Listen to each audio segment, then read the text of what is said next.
ایٹمی سائنسدان اور محسن پاکستان ڈاکٹر عبدالقادر خان کے بارے میں وہ معلومات جو ہر کوئی جاننا چاہتا ہے۔ ڈاکٹر عبدالقادر خان نے پاکستان کو ایٹمی طاقت بنانے میں سب سے اہم اور مرکزی کردار ادا کیا۔ وہ ذوالفقار علی بھٹو کی درخواست پر 1976 میں پاکستان آئے اور ایٹمی پروگرام کا حصہ بنے۔ انہوں نے شاندار اور بلوس خدمات پر نشانی امتیاز اور ہلال امتیاز سے نوازا گیا۔ محسن پاکستان نے 8 سال کی انتہائی قلیل عرصہ ایٹمی پلانٹ نصب کیا۔ 28 مئی 1998 میں پاکستان نے بھارتی ایٹم بم کے تجربے کے بعد کامیاب تجربہ کیا۔ بلوچستان کے شہر چاغی کے پہاڑوں میں ہونے والی اس تجربے کی نگرانی ڈاکٹر عبدالقادر خان نے ہی کی تھی۔ انہوں نے 150 سے زیادہ سائنسی تحقیقاتی مضامین بھی لکھی ہے۔ تفصیلات کے مطابق 1 اپریل 1396 کو موجودہ بھارت کے شہر بھوپال میں پیدا ہونے والے ڈاکٹر عبدالقادر خان قیام پاکستان کے بعد 1952 میں اپنے خاندان کے ہمراہ پاکستان آ گئے تھے اور انہوں نے کراچی میں سکونت اختیار کر لی تھی۔ انہوں نے 1907 میں کراچی یونیورسٹی سے میٹالرجی میں ڈگری حاصل کی۔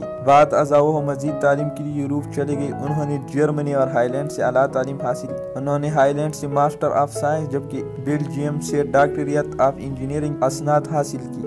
ڈاکٹر عبدالقادر خان 15 برس یورپ میں رہنے کے بعد سابق وزیر اعظم ذوالفقار علی بھٹو کی درخواست پر 1976 میں پاکستان واپس آئے۔ انہوں نے 31 مئی 1976 میں انہوں نے انجینئرنگ ریسرچ لیبارٹریز میں شمولیت اختیار کی۔ بعد ازاں اسی ادارے کا نام 1 مئی 1981 کو جنرل ضیاء الحق نے ڈاکٹر عبدالقادر خان کو ریسرچ لیبارٹریز رکھ دیا۔ یہ ادارہ پاکستان میں یورینیم کی افزودگی میں نمایاں مقام رکھتا ہے۔ کوہٹہ ریسرچ لیبارٹریز نے نہ صرف ایٹم بم بنایا بلکہ پاکستان کے لیے 1000 کلومیٹر دور تک مار کرنے والے غوری میزائل سمیت چھوٹی اور درمیانی رینج تک مار کرنے والے متعدد میزائل تیار کرنے میں بھی اہم کردار ادا کیا۔ 14 اگست 1996 میں صدر فاروق لغاری نے انہیں پاکستان کا سب سے بڑا صولہ اعزاز نشانی امتیاز دیا۔